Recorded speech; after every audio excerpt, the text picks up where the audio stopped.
Viewers welcome to our channel. మనకు తెలుసు 4 days back 'war 2' and 'కూలీ' సినిమా 2 సినిమాలు కూడా రిలీజ్ అయ్యాయి. అయితే బాక్స్ ఆఫీస్ వద్ద అవి కాస్త మిక్స్డ్ టాక్ తెచ్చుకోవడం మనం చూసాం. హై ఎక్స్‌పెక్టేషన్స్ అయితే 2 సినిమాల పైన కూడా ఉంది. అయితే ఈ 4 డేస్ కంప్లీట్ అయిపోయింది కాబట్టి మరి 4 డేస్ కలెక్షన్స్ ఏ విధంగా ఉన్నాయి? ఎందుకు బాక్స్ ఆఫీస్ వద్ద ఇవి ఫెయిల్ అవ్వడానికి అంటే ఇలా రిజల్ట్స్ సాధించడానికి గల కారణాలేంటి?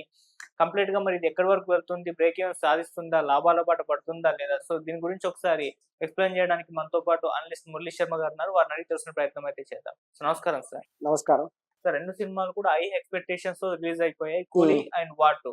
కాకపోతే బయటకొచ్చిన ఆడియన్స్ అయితే మిక్స్డ్‌గా రెస్పాండ్ అయ్యారు. అవును. అనుకున్నంత స్థాయిలో లేవు. మా అవును. ఎక్స్‌పెక్టేషన్స్‌కు రీచ్ అవ్వలేదని చెప్పేసి. ఎందుకు ఆ విధంగా జరిగింది ఈ సినిమాల పట్ల? మరి ఇప్పుడు కలెక్షన్స్ ఈ సినిమాకు ఏ విధంగా ఉన్నాయి? 4 డేస్ వీకెండ్ అయిపోయింది. ఇప్పుడు మొత్తం వీక్ డేస్ స్టార్ట్ అవుతాయి. మరి బ్రేక్ ఈవెన్ అవుతుందా? లాభాల బాట పడతాయా? మీరేం చెప్తారు దీని గురించి? రీసెంట్ గా కూడా 2 గొప్ప చిత్రాలు కూడా బయటకు వచ్చినాయి. ఒకటేమో 'కూలీ', ఇంకొకటేమో 'వార్ 2'. మరి 'కూలీ' సినిమాలో ఏమో రజనీకాంత్ గారు చాలా అద్భుతంగా నటించారు. 2 కూడా పాన్ ఇండియా సినిమాలే. 'వార్ 2' కూడా హృతిక్ రోషన్ గారు, అందులో ఇంకా అదర్ క్యారెక్టర్ గా జూనియర్ ఎన్టీఆర్ గారు నటించారు. కానీ 'కూలీ' సినిమా చూసి కూడా తీవ్రమైనటువంటి ఇబ్బందిగా లోనవడం జరిగింది ఫ్యాన్స్ కూడా. ఎందుకంటే రజనీకాంత్ గారు మరి సినిమా స్టార్టింగ్ లోనే ఆయన 50 సంవత్సరాలు ఇప్పుడు కంప్లీట్ అయింది. 50 ఇయర్స్ ఇండస్ట్రీ అంటారు కదా. స్టార్టింగ్ లోనే పెద్ద సిగరెట్ వస్తుంది స్టేజ్ మీద. పెద్ద సిగరెట్ ని చూపించడం ద్వారా మీరు ఏమి సందేశం ఇవ్వదలుచుకున్నారు ప్రజలకి? రజనీకాంత్ గారు మరి ఆయన సినిమాలో స్టార్టింగ్ 50 సంవత్సరాలు అయితే ఆయన హిట్ సాధిస్తే పెద్ద సిగరెట్ నా చూపించేది మొదట. సినిమా మొత్తం అత్యంత విధ్వంసకరమైనటువంటి సీన్స్ అన్ని ఉన్నాయి. ఆల్రెడీ ఏ సర్టిఫైడ్. కానీ మన దేశంలో దురదృష్టం కొద్దీ కొన్ని విధానాలు అమల్లో ఉన్నాయి. అదేంటంటే సాధారణంగా ఏ సర్టిఫికేట్ అంటే మీనింగ్ ఏంటంటే కేవలం 18 సంవత్సరాలు దాటిన వాళ్ళు మాత్రమే చూడాలి అనేది ఏ సర్టిఫికేషన్, అడల్ట్స్ ఓన్లీ అని. కానీ మన దేశంలో దురదృష్టం ఏంటంటే ఆ విధానం అమలు జరగట్లేదు. ఇప్పుడు బయట కొన్ని చోట్ల బార్ షాపులు చూడండి, 18 సంవత్సరాలు దాటని వాళ్ళకి అంటే మైనర్లకు అమ్మబడవు అని బోర్డులు ఉంటాయి. మరి ఏ సినిమా హాల్ దగ్గర 18 సంవత్సరాలు దాటని వాళ్ళు సినిమాకు ప్రవేశం లేదు అని ఎక్కడైనా బోర్డులు పెట్టారా? కాదు. మైనర్స్ కూడా సినిమాలు చూడొచ్చు. ఏ సర్టిఫికేట్ కూడా, ఏ సర్టిఫికేట్ సినిమాని మైనర్లు కూడా చూస్తారు మన దేశంలో. వాళ్ళని ఆపే వ్యవస్థ లేదు ఎక్కడ. మరి ప్రభుత్వాలు నిద్రపోతున్నాయా, మరి ఏం చేస్తున్నాయో తెలియదు. ఇది ఒక దురదృష్టకరమైన విషయం. నిజంగా ఏ సర్టిఫికేట్ ఉన్న సినిమాలు కేవలం అడల్ట్స్ మాత్రమే చూడాలి. 18 సంవత్సరాలు అబౌవ్ ఉన్న వాళ్ళే చూడాలి. 18 సంవత్సరాల కింద ఉన్న వాళ్ళు చూడకూడదు. ఎందుకు చూడకూడదు అంటే అందులో ఉండే సన్నివేశాల ద్వారా వాళ్ళు మానసికంగా ఘర్షణ పడి అటువంటివి నేర్చుకొని వాళ్ళు చెడు ప్రభావంకి వెళ్ళేటువంటి అవకాశాలు ఎక్కువ ఉన్నాయి. మరి 'కూలీ' సినిమాలో మొత్తం ఆ సిగరెట్లు తాగటం, మందు కొట్టడం, ఇటువంటివి చూపిస్తారు సినిమా అంతా. మరి ఇటువంటివి చూపించడం ద్వారా వారు ఏ సందేశం ఇవ్వదలుచుకున్నారు? రజనీకాంత్ స్టైల్ అంటే ఆయన సిగరెట్ గుర్తుతో ఏమైనా పోటీ చేయాలనుకున్నారో ఏమో మనకు తెలియదు. ఒకవేళ పార్టీ పెడితే సిగరెట్ గుర్తు పెట్టేవాళ్ళం రజనీకాంత్ గారు. ఆయన గొప్ప హీరో అయి ఉండొచ్చు, గొప్ప స్టార్ అయి ఉండొచ్చు. కానీ పెద్ద సిగరెట్ పెట్టేసేసి బహుశా అందుకే పార్టీ పెట్టలేదేమో. రజనీకాంత్ గారు సినిమా పొలిటికల్ పార్టీ పెట్టి ఎలక్షన్ లో పోటీ చేస్తే బహుశా సిగరెట్ ని గుర్తుగా పెట్టేవాళ్ళేమో. సిగరెట్ గుర్తుకే మీ ఓటు అనేసేవాళ్ళు. అలా అనిపించింది అందరికి. అందుకే ఆయన పొలిటికల్ పార్టీ పెట్టలేదేమో అనిపిస్తుంది. మొత్తంలో కూడా వైలెన్స్, విపరీతమైనటువంటి వైలెన్స్, హింసాత్మకమైనటువంటి దృశ్యాలు, ఫ్యామిలీ చూడలేనటువంటి విధంగా కూడా ఉంది సినిమా. కేవలం రజనీకాంత్ అభిమానులకు మాత్రమే నచ్చుతుంది ఆ సినిమా. రజనీకాంత్ గారి స్టైల్ కోరుకునే వాళ్ళకి నచ్చుతుంది. కానీ ప్రభుత్వానికి కూడా విజ్ఞప్తి చేస్తున్నాం, దీని మీద త్వరలో కూడా ముఖ్యమంత్రి గారిని కలవడం జరుగుతుంది. ఎందుకంటే అడల్ట్స్ ఓన్లీ అని ఏ సర్టిఫైడ్ ఉన్న సినిమాలని అడల్ట్స్ మాత్రమే చూసే విధంగా అరేంజ్మెంట్ చేయాలి, ప్రభుత్వం చర్యలు తీసుకోవాలి అనేటువంటి విధంగా కూడా డిమాండ్ చేస్తున్నాం. ఎందుకంటే ఇందులో ఉండేటువంటి సన్నివేశాలు కూడా చూసి చాలా మంది కూడా మైనర్స్ నేరాలకు పాల్పడుతున్నారు. ఈరోజు సినిమాల ప్రభావం ఖచ్చితంగా 100% ఉంటుంది ప్రజల మీద అనేది వాస్తవం. అందులో ఈ మైనర్స్ అనేటువంటి వాళ్ళు ఇటు వైలెన్స్ సినిమా చూస్తే తప్పనిసరిగా వాళ్ళకి హింసాత్మక పనులు చేయటం, హింసాత్మకమైనటువంటి చట్ట వ్యతిరేక కార్యక్రమాలు చేసే అవకాశం ఎక్కువ కనిపిస్తున్నది. మరి ఆ సినిమాలో కూడా చూస్తే ఒకళ్ళ మీద ఒకళ్ళు నమ్మకం లేకపోవటం, ఒకళ్ళని మోసం చేయాలని ఒకళ్ళు కోరుకోవటం, సినిమా మొత్తం అదే. మరి రజనీకాంత్ గారు అటువంటి సినిమాల్లో ఎందుకు యాక్ట్ చేశారని ఇప్పటికీ అర్థం కాదు. ఆయన లోకేష్ కనగరాజ్ గారు ఇంకేం కథ దొరకలేదు ఆయనకి. మరి రజనీకాంత్ గారు అంటే ఎన్ని సినిమాలు ఉన్నాయి. ఒక అరుణాచలం ఎలా ఉంటుంది, ఒక భాష ఎలా ఉంటుంది, ఫ్యామిలీ ఓరియంటెడ్ సినిమాలు. ఫ్యామిలీ అంతా కలిసి వచ్చి సినిమా చూసేట్టు ఉండాలి. కానీ ఈ యొక్క చంపుకోవటము, వచ్చినప్పటి నుంచి నరుక్కోవడం, కాల్చుకోవడం, ఆ సిగరెట్ తాగడం, మందు కొట్టడం, ఇదే పని సినిమా మొత్తం. అనేక క్యారెక్టర్. ఇటువంటి చట్ట వ్యతిరేక కార్యక్రమాలని రజనీకాంత్ గారు ఎందుకు ఎంకరేజ్ చేస్తున్నారు, అటువంటి సినిమాలు ఎందుకు నటిస్తున్నారు తెలియట్లేదు.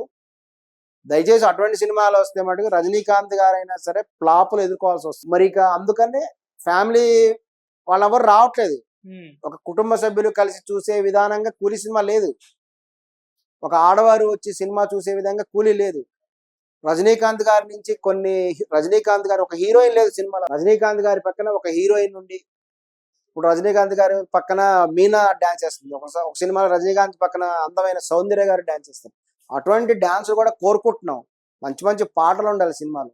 అవన్నీ ఉంటేనే అందరు చూస్తారు. అన్ని వయసుల వాళ్ళు సినిమా చూస్తేనే సినిమా హిట్ అవుతుంది. కేవలం ఒక వర్గం పీపుల్ మాత్రమే, ఒక వయసు వాళ్ళ యువకులు మాత్రమే చూసే విధంగా కూలీ ఉంది. అందుకనే కూలీ సినిమా ఎలా ఆడుతుంది? నిన్న నేను సినిమాకి వెళ్ళాను, మరలా నేల టికెట్లు కూడా ఖాళీ ఉన్నాయి హైదరాబాద్లో. అంత ఖాళీగా నడుస్తుంది కూలీ సినిమా. కాకపోతే అది 100 కోట్లు క్రాస్ చేసింది. నష్టాలు అనేవి ఎక్కడ లేవు, నష్టాలు అనేవి ఎలాగూ ఉండవు. ఎందుకంటే అది ఖచ్చితంగా విజయవంతమైన సినిమా, పాన్ ఇండియా కాబట్టి ఖచ్చితంగా బ్రేక్ ఈవెన్ దాటుతుంది, లాభాలు కూడా వస్తాయి. అంతేకాకుండా వాళ్ళకి ఎట్లాగో ఇంకా రైట్స్ అమ్ముతారు, ఓటీటీ రైట్స్ అనేవి అమ్మొచ్చు రకరకాల. అది సన్ టీవీ కాబట్టి సన్ టీవీలో రైట్స్ ద్వారా వాళ్ళకి నష్టం అయితే ఏమి లేదు, లాభమే ఉంది. ఇంకా వార్ 2 సినిమాకి వస్తే, వార్ 2 సినిమా అనేది ఒక రకమైనటువంటి స్పై సినిమాలు అంటారు. వాటిని ఫ్యామిలీ మొత్తం ఎలా చూస్తారు? ఫ్యామిలీ మొత్తం చూసేటువంటి విధంగా కూడా సినిమాలు రావట్లేదు. కేవలము ఒక థ్రిల్లింగ్, ఒక ఒక గ్రూప్ ఆఫ్ పీపుల్, ఒక యంగ్స్టర్స్ మాత్రమే చూసేటువంటి విధంగా ఉంది. ఆకాశంలో ఫైట్లు చేసుకోవడం అవి చూడడానికి థ్రిల్లింగ్ ఉంటుంది. కేవలం యాక్షన్ సినిమాలు ఇష్టపడే వాళ్ళు మాత్రమే ఎక్కువ లైక్ చేస్తారు. అది అందులో ఇక రాజకీయ కారణాలు. మరి ఇక వార్ 2కి వస్తేనేమో రాజకీయ కారణాలు కూడా ఆ సినిమాని తొక్కివేయడానికి కూడా అనేక కృషి చేశారు. జూనియర్ ఎన్టీఆర్ గారినేమో తెలుగు ప్రజలు, తెలుగు రాజకీయ పార్టీలు కొన్ని ఆయన తొక్కివేయడానికి ప్రయత్నం చేస్తే, వైఎస్ఆర్ కాంగ్రెస్ పార్టీ ఏమో సపోర్ట్ చేసింది జూనియర్ ఎన్టీఆర్ గారికి వార్ 2. కానీ ఏంది, రేట్లు పెంచలేదు. రేట్లు పెంచకపోవడం వల్ల నిర్మాతకు నష్టం వచ్చే విధంగా చేశారు. మరి హృతిక్ రోషన్ గారిని తొక్కేయడానికి ఏమో హిందీ వాళ్ళు ప్రయత్నం చేస్తున్నారు. ఇద్దరు తొక్కివేయబడ్డానికి ప్రయత్నించబడే హీరోలు నటించిన చిత్రం ఇది. హృతిక్ రోషన్ గారిని హిందీ వాళ్ళు తొక్కేయడానికి ప్రయత్నం చేస్తారు. అక్కడ కొంతమంది లాబియింగ్ ఉంది, వాళ్ళు హృతిక్ రోషన్ సినిమాలు తొక్కేస్తుంటారు, పైకి రానిరు. లేదంటే హృతిక్ రోషన్ గారి డ్యాన్స్ ఎవరైనా చేయగలరా? హృతిక్ రోషన్ గారు చేసిన డ్యాన్స్ ఒక సల్మాన్ ఖాన్ చేయమని చూద్దాం, హృతిక్ రోషన్ గారు చేసే డ్యాన్స్ ఒక అమీర్ ఖాన్ చేయమని చూద్దాం. చేయలేడు. కంపేర్ చేసుకోండి, హృతిక్ రోషన్ లాగా ఎవరు డ్యాన్స్ చేయగలరు హిందీ ఫీల్డ్లో అని ఛాలెంజ్ చేస్తుంది. అలా వల్ల కాదు, ఒక హృతిక్ రోషనే, ఆయన డ్యాన్స్ మటుకు ఎవరు చేయలేరు హిందీలో. అలాగే హృతిక్ రోషన్తో తెలుగులో పోటీపడి చేయగలిగేటువంటి హీరో ఎవరంటే ఒక జూనియర్ ఎన్టీఆర్ గారే. హృతిక్ రోషన్ లాగా ఆయనతో పోటీపడి డ్యాన్స్ చేశారంటే జూనియర్ ఎన్టీఆర్ చేయగలరు, ఇంకే హీరో కూడా చేయలేడు. ఇది వాస్తవం. అందులో కూడా ఇంకా వార్ 2 సినిమా తీసుకుంటే, ఆ వార్ 2 సినిమాలో మొదట హృతిక్ రోషన్ గారితో పాటు ప్రభాస్ గారు నటించాల్సిన సినిమా అది. ప్రభాస్ గారిని సెలెక్ట్ చేస్తే, ప్రభాస్ గారి దగ్గరికి వెళ్తే స్క్రిప్ట్ అంతా కూడా చూసి ఆయన రిజెక్ట్ చేశాడు. ప్రభాస్ గారు రిజెక్ట్ చేసిన క్యారెక్టర్ మరొక హీరో దగ్గరికి ఆయన రిజెక్ట్ చేస్తే చివరికి జూనియర్ ఎన్టీఆర్ గారి దగ్గరికి వచ్చింది. మరి ప్రభాస్ గారు రిజెక్ట్ చేసినటువంటి సినిమాని జూనియర్ ఎన్టీఆర్ గారు చేయడానికి కారణం ఏంటి? ప్రభాస్ గారు వార్ 2 సినిమాని ఎందుకు రిజెక్ట్ చేశారు, ఎందుకు తిరస్కరించారు అనేటువంటి గమనించాల్సిన విషయం. ఎందుకంటే ఆ సినిమాలో కూడా స్పష్టంగా కూడా ఈ యొక్క హృతిక్ రోషన్ గారే ప్రముఖ హీరో. ఇంక కొన్ని సన్నివేశాలలో కూడా ఈ యొక్క క్యారెక్టర్ సరైనటువంటి ప్రాధాన్యత కూడా ఉండదు. ఎలివేషన్స్ అనేటువంటి కొన్ని చోట్ల కూడా సరిగా లేవు. ఇందువల్లే ఇక ప్రభాస్ గారు కూడా దాన్ని రిజెక్ట్ చేయడం జరిగింది. మరి జూనియర్ ఎన్టీఆర్ గారేమో దానికి ఒప్పుకొని ఆయన నటించారు. నటించడం వల్లనే హృతిక్ రోషన్తో పోటీ పడేటువంటి డ్యాన్స్ అనేటువంటి ఆయన జూనియర్ ఎన్టీఆర్. బహుశా ప్రభాస్ గారు కూడా చేయలేరేమో. హృతిక్ రోషన్ గారి లాగా ప్రభాస్ గారు డ్యాన్స్ చేయగలుగుతారా? చెయ్యొచ్చు, చేయలేకపోవచ్చు. చేస్తే ఇంకా బాగుండేది. ఏదేమైనా జూనియర్ ఎన్టీఆర్ గారు పోటీ పడ్డారు హృతిక్ రోషన్ గారితో.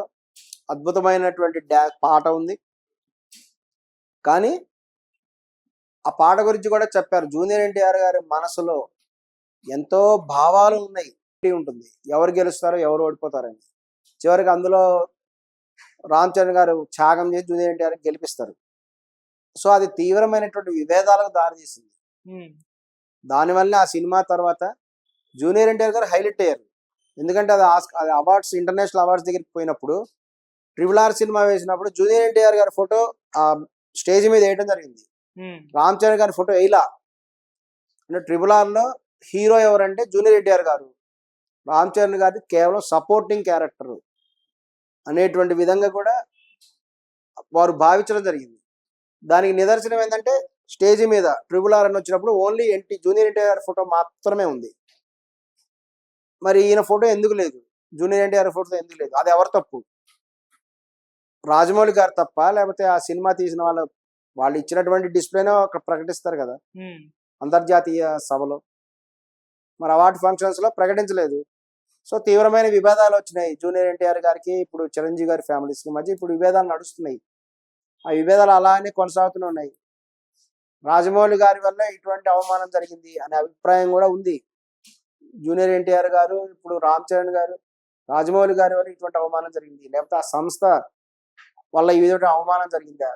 ఇవన్నీ కూడా చాలా జాగ్రత్తగా సరిదిద్దుకోవాల్సిన విషయాలు. ఇద్దరు అగ్ర హీరోలు ఉన్నప్పుడు ఇద్దరి ఫోటోలు కూడా వేయాలి, కానీ అది జరగలేదు. గమనించాల్సిన విషయం, అది జరగలేదు. ఆస్కార్ అవార్డ్స్ లో మరి ఇద్దరి ఫోటో ఎందుకు వేయలేదు?